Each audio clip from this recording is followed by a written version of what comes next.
Pada masa ini dimulai dari sekitar abad ke-6 sampai dengan ke-4 sebelum Masehi, ilmu pengetahuan ini masih berkembang atau lahir dari pemikiran para filsuf Yunani seperti Aristoteles, Socrates, Plato, Pythagoras, dan juga Thales.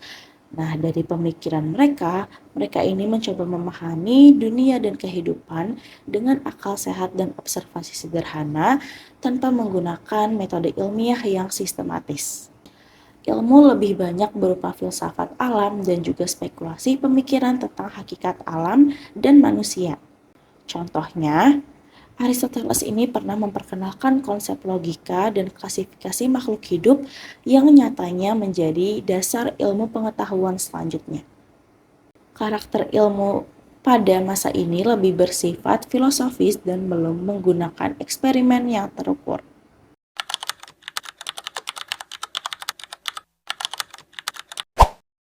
Pada masa Yunani dan Romawi kuno, ilmu pengetahuan mulai berkembang dengan lebih teratur.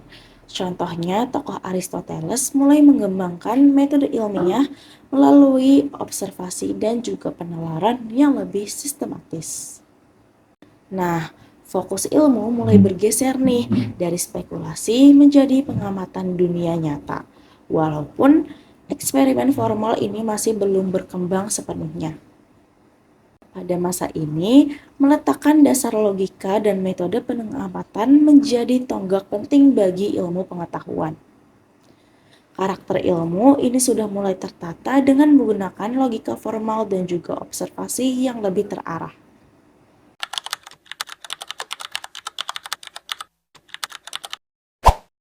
Dalam periode ini, sekitar abad ke-8 sampai dengan abad ke-14, dunia Islam ini menjadi pusat perkembangan ilmu pengetahuan. Ilmuwan seperti Al-Khwarizmi ditemukan dalam bidang matematika, Ibnu Sina ditemukan dalam bidang kedokteran, dan Al-Haytham ditemukan dalam bidang optik.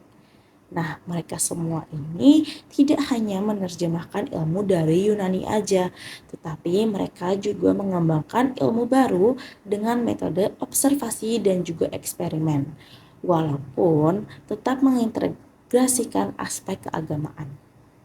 Nah, periode ini menunjukkan integrasi antara ilmu pengetahuan dan juga agama, sekaligus kemajuan teknologi dan ilmu yang signifikan di bidang astronomi, matematika, kedokteran, dan juga kimia.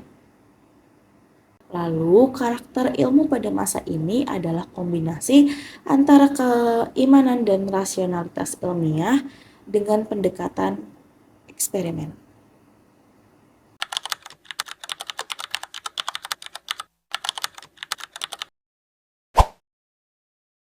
Dimulai pada abad ke-16, masa Renaissance ini ditandai dengan adanya perubahan atau kebangkitan ilmu pengetahuan di Eropa dengan tokoh seperti Galileo Galilei, Isaac Newton, dan juga Johannes Kepler. Nah, mereka ini yang memperkenalkan adanya revolusi ilmiah.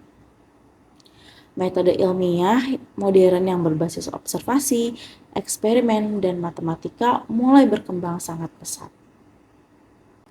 Hal ini menandai perubahan paradigma ilmu yang tadinya hanya berupa spekulasi menjadi ilmu empiris yang sistematis. Lalu dilanjut pada abad ke-17 sampai dengan abad ke-19 ditandai oleh kemajuan besar dalam bidang fisika, kimia, biologi, teknologi termasuk revolusi industri yang membawa perubahan sosial dan juga berdampak pada ekonomi secara besar-besaran. Karakter ilmu pada masa modern adalah empiris, sistematis menggunakan eksperimen dan matematika, serta berkembang sangat cepat dengan inovasi dan juga teknologi.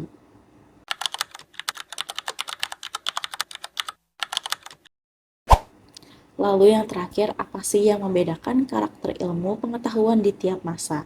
Baik, jadi yang pertama ini adalah masa kuno, di mana ilmu pengetahuan ini masih bersifat filosofis dan masih bersifat spekulasi.